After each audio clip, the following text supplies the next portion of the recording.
Pour ne rater aucune de nos vidéos, n'oubliez pas de vous abonner et d'activer la cloche. C'est pas normal ça. C'est pas normal. La crise 2008, ça se passe aux États-Unis. Les subprimes, c'était aux États-Unis. Les chocs que nous avons subis ces 15 dernières années sont toujours des chocs qui sont externes. Nous sommes dans une économie mondialisée. À partir du moment où les prix de l'énergie augmentent, vous avez un impact sur les prix. Mais après, comme il y a un manque de transparence entre ce qui se passe en amont et les prix que nous achetons en aval dans les supermarchés, il y a un certain nombre de gens qui se sucrent entre l'amont et l'aval. Il y a une vraie hypocrisie.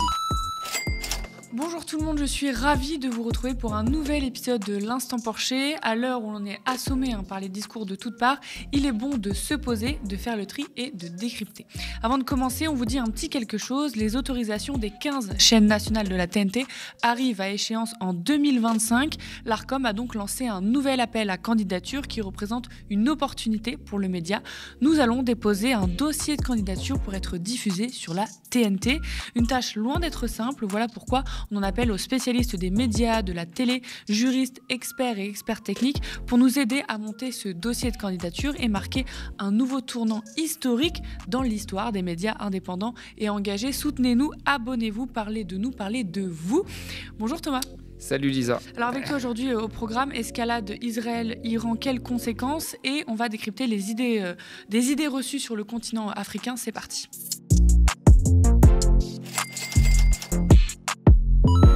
La région proche Moyen-Orient est-elle en train de s'embraser? Quelles conséquences d'un point de vue économique pour le monde entier?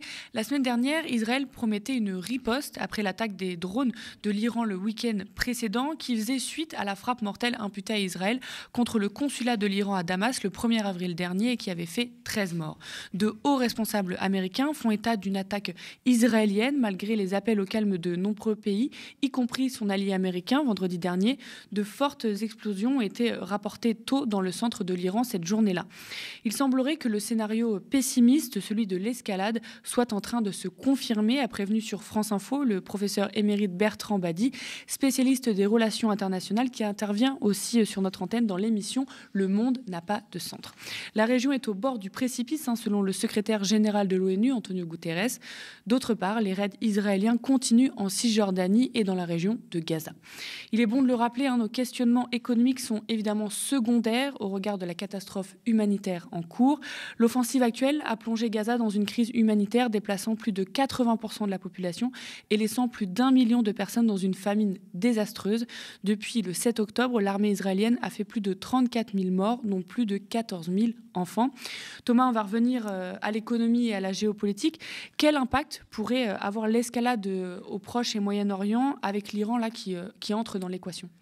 C'est ce qu'on avait dit au début. Je me souviens qu'on avait fait une émission il y a quelques mois après le 7 octobre pour parler des conséquences, bien sûr, économiques d'un embrasement du conflit au-delà d'Israël. C'est exactement ce qui s'est passé avec cette frappe de l'Iran. C'est que l'Iran est un pays pétrolier important qui fait partie de l'OPEP, très gros pays pétrolier. Et c'est aussi un pays important en termes de production de gaz. Si vous voulez, vous avez 3 pays dans le monde, la Russie, le Qatar, l'Iran, qui représentent quasiment plus de 50% des réserves de gaz au niveau mondial. Donc là, à partir du moment où vous touchez un pays qui a des réserves de gaz aussi importantes et une production de pétrole aussi importante, vous êtes sûr que sur les marchés internationaux, si le conflit recommençait, et ce n'est pas le cas, a priori ça devrait se calmer, mais si ça continuait aussi, les tensions augmentaient, vous allez avoir un impact très fort sur les prix du pétrole et très fort sur les prix du gaz. Alors, il se trouve que nous sommes dans une situation où nous consommons un peu moins d'énergie parce que le printemps arrive, mais on ne sait jamais. Il y a les départs en vacances, etc. Et donc, il peut y avoir un impact de la hausse des prix du pétrole et de la hausse des prix du gaz. Donc, il y a effectivement un impact possible sur les prix de l'énergie.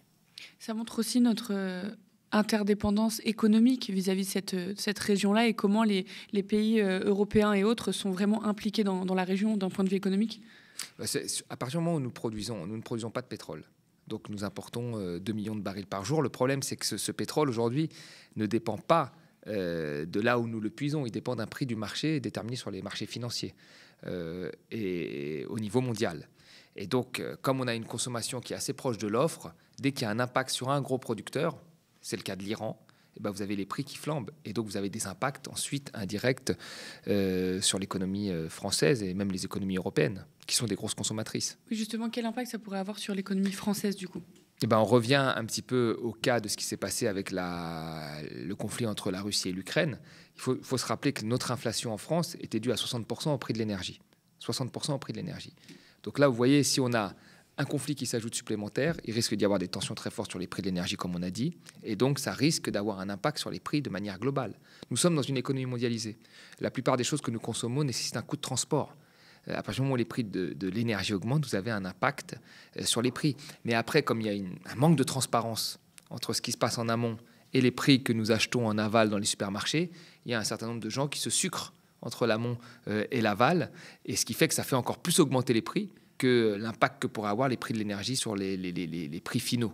Tu le disais, on est dans une économie mondialisée. Est-ce que ça montre aussi que nos économies sont extrêmement fragiles à ces moments-là? Mais nos économies sont très fragiles. Nous l'avons vu, en fait, ce qui est assez étonnant, et ce qu'il faut rappeler aux gens, c'est que les chocs que nous avons subis ces 15 dernières années sont toujours des chocs qui sont externes à la France. C'est la crise 2008, et la crise 2008, ça se passe aux États-Unis. Les subprimes, c'était aux États-Unis. Mais ça a impacté les banques européennes. Pourquoi ? Parce qu'il y a une interdépendance, parce que des banques européennes ont acheté des titres pourris aux États-Unis, parce qu'il y a un système financier mondialisé. La crise du Covid a aussi impacté très fortement notre économie en France, parce que nous avons eu des problèmes avec des médicaments, nous avons eu des problèmes dans la fabrication de masques, nous avons eu un certain nombre de problèmes, et ça a rappelé la faiblesse de notre souveraineté économique, sans compter l'austérité budgétaire, etc.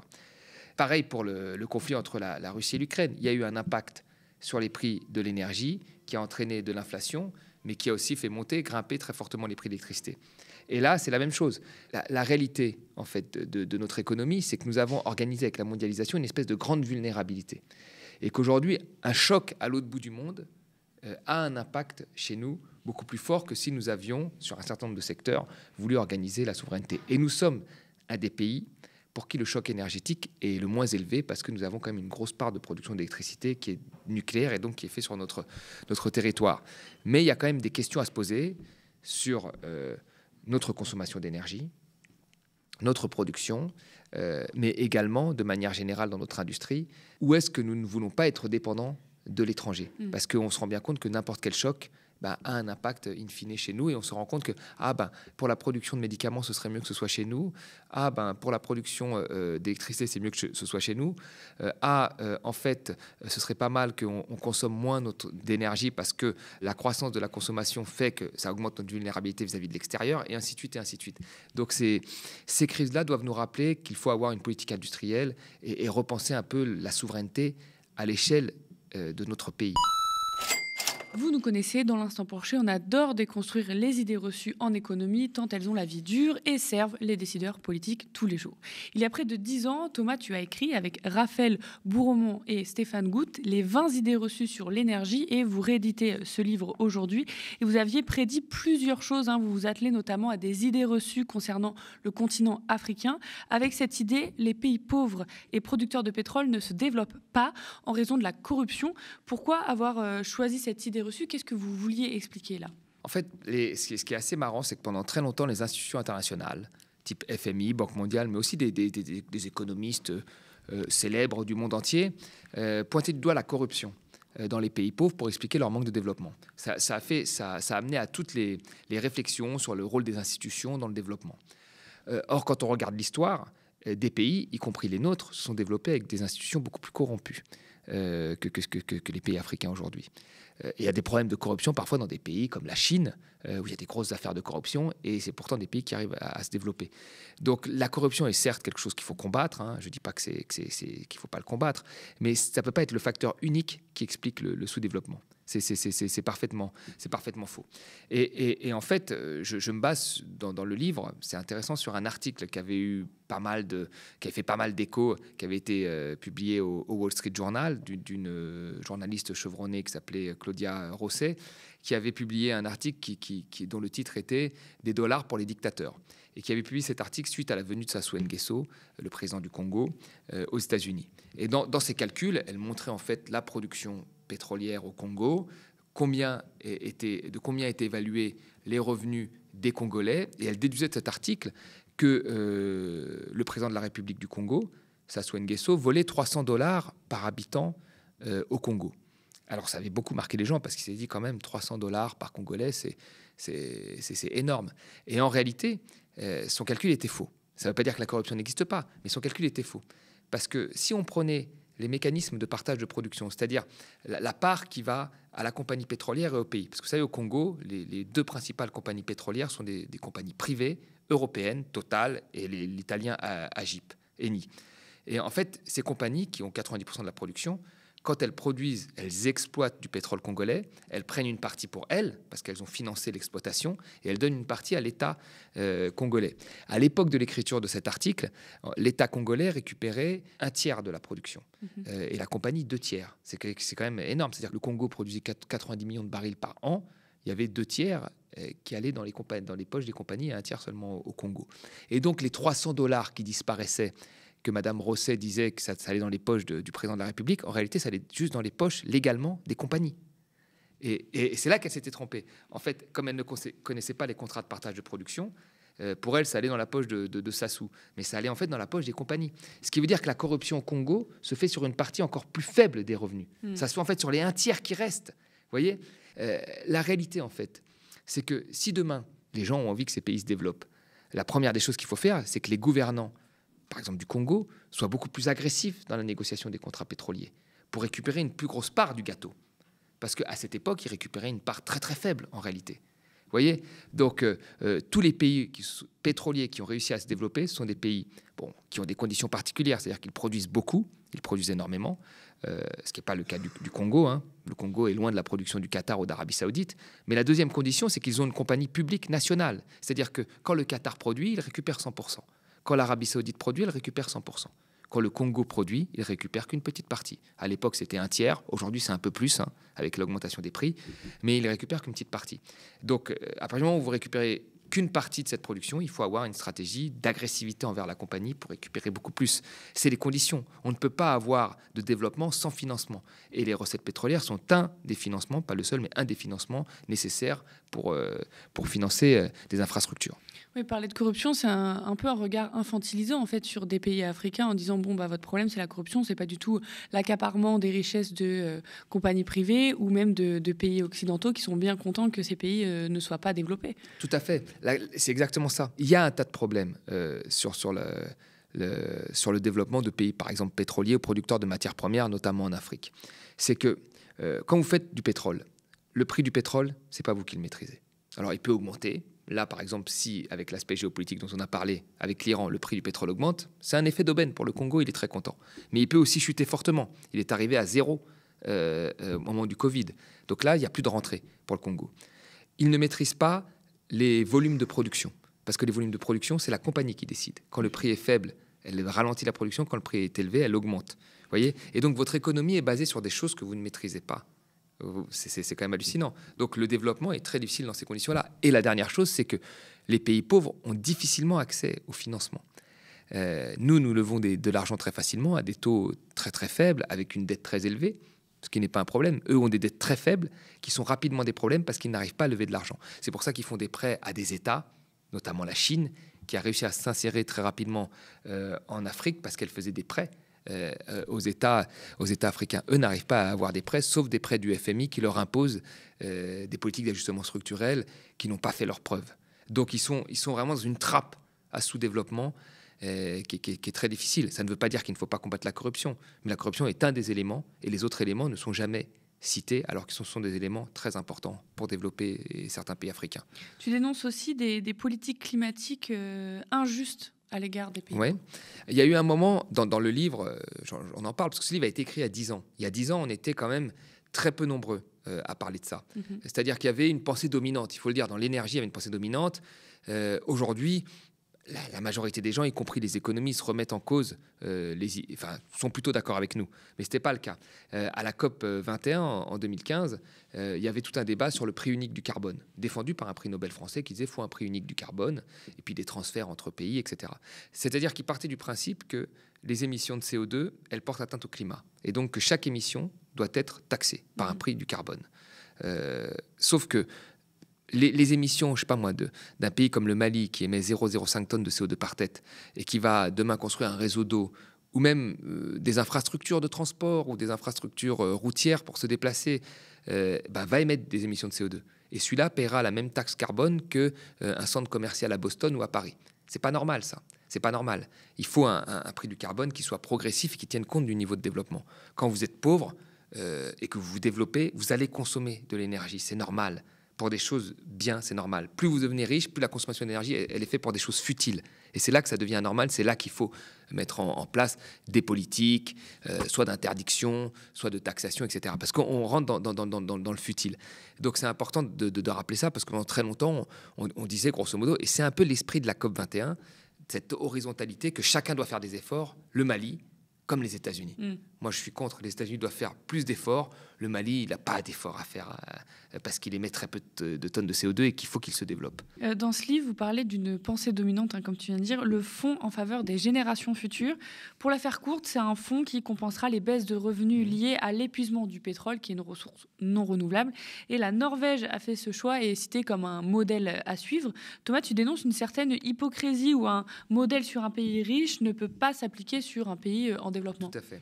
Alors ça, c'était la grande mode, repris aussi par des associations de la société civile africaine qui disaient qu'il fallait un fonds pour les générations futures. C'est-à-dire que, vous savez, le pétrole, comme il s'épuise, les réserves s'épuisent par exemple au Gabon, et donc il y a une génération qui en aurait profité, et puis après, ils n'ont plus de revenus, et donc il faut mettre sur un compte une partie des revenus pour les faire fructifier et les donner aux générations futures. C'est ce que fait la Norvège, avec son fonds qui est un des fonds, qui est un des fonds souverains les plus élevés. C'est ce que fait aussi le Qatar, qui est un fonds souverain. C'est ce que fait l'Arabie Saoudite, qui est un fonds souverain. Alors ça, c'est des pays qui produisent énormément de barils de pétrole. C'est des pays plutôt développés, avec un PIB par habitant élevé. C'est pas le cas, par exemple, du Tchad. Le Tchad a expérimenté ça. C'est-à-dire que la Banque mondiale a accepté de faire un prêt au Tchad en échange de la création d'un fonds pour les générations futures. 10% de la production pétrolière tchadienne a été placée sur un compte à Londres, en dehors du pays, pour les générations futures. Alors déjà, on peut s'interroger sur ce type de politique qui vise à extraire une partie des ressources et à les mettre dans un autre pays. Enfin, je ne trouve pas ça, moi, on n'accepterait pas de faire ça chez nous. Et là on l'impose à des pays pauvres. Et surtout, ce sont des pays où 80% de la population vit avec moins d'$1, qui ont des besoins maintenant, des besoins. Vous savez, pour sortir un pays de la pauvreté, il faut donner $100 par an en investissements sociaux, $100 par an par habitant sur 10 ans. Et vous éradiquez la pauvreté. Des calculs d'un économiste Sachs, très bon économiste. Donc, je veux dire, les besoins aujourd'hui, chaque dollar compte. Et vous allez dire à des pays pauvres qu'il faut qu'ils créent un fonds pour les générations futures. Il y a une vraie hypocrisie. Le Congo, le Tchad, le Gabon, c'est pas la Norvège. Il faut donner de l'importance aux investissements sociaux, bien sûr. Il faut que les gouvernements s'en emparent. Pas les institutions internationales qui les imposent au gouvernement. Il faut que les gouvernements comprennent que les investissements sociaux sont importants. Mais les générations futures, le fonds pour les générations futures, c'est quelque chose de complètement idiot. Et d'ailleurs, la grande hypocrisie qu'il y a là-dessus, c'est que vous avez un pays qui a augmenté drastiquement sa production de pétrole de 3 à 4 millions de barils par jour, qui s'appelle les États-Unis, avec les pétroles de schiste, et qui n'a jamais fait un fonds pour les générations futures. Moi, dans une commission, en France, quand on voulait exploiter le pétrole de schiste, pour rigoler, j'ai dit ça pour rigoler, parce que j'avais insisté, moi, quand j'étais au Congo, à des réunions avec des organisations internationales où ils demandaient toujours au Congo où le fonds pour les générations futures, c'était vraiment la question un peu qui était embêtante. Vous avez fait un fonds pour les générations futures. Et quand il y a eu ces débats en France sur le pétrole de schiste, j'étais reçu au ministère de l'écologie à l'époque et j'avais dit, moi, est-ce qu'on a pensé à faire un fonds pour les générations futures? Et tout le monde a rigolé. Il dit, c'est pas la question. Je dis, mais comment ça, c'est pas la question? Pourquoi c'est pas la question chez nous et c'est la question en Afrique? Il y a une hypocrisie. Là, nous, on était prêts il y avait quand même des gens comme Rocard qui disaient qu'on était le Qatar, même Madame Lauvergeon qui disait qu'il fallait faire des trous, creuser, que ça allait profiter à tout le monde, mais la question des fonds pour les générations futures, il fallait pas en parler. Vous voyez, il faut en parler en Afrique, mais il ne faut pas en parler aux États-Unis, il ne faut pas en parler au Canada, il ne faut pas en parler en France, il ne faut pas en parler dans toute l'Europe. Donc il y a une forme d'hypocrisie où on a l'impression que, attention, les pays africains, ils sont corrompus, ils savent mal gérer, donc on doit leur imposer des choses que nous ne nous imposons pas chez nous. Pour les Parisiens, ne loupez pas l'info. Mercredi soir à 18h30, Thomas organise une rencontre à la librairie Erol, boulevard Saint-Germain à Paris. Et merci à vous, chez vous, d'avoir suivi cet épisode de l'Instant Porcher. J'attrape une dernière fois votre attention avant de se quitter. La situation politique est inédite, urgente. 2 directs par jour, du terrain, du reportage, mais aussi de l'enquête. Le média, c'est 25 travailleurs et travailleuses qui produisent de l'information au quotidien. Abonnez-vous aux médias à partir de 5 € par mois. L'abonnement, c'est notre moyen de financement le plus pérenne, le plus solide. Être abonné, c'est faire vivre une chaîne télé d'information indépendante et engagée, accessible à toutes et tous en francophonie. Être abonné, c'est faire vivre le pluralisme et le débat dans le très petit monde de la télé. Nous sommes ravis de décrypter l'actualité avec Thomas chaque semaine. Merci pour tous vos pouces en l'air et commentaires qu'on lit sous les vidéos YouTube. Spectateurs, abonnés, donatrices et sociaux, je vous dis à la semaine prochaine.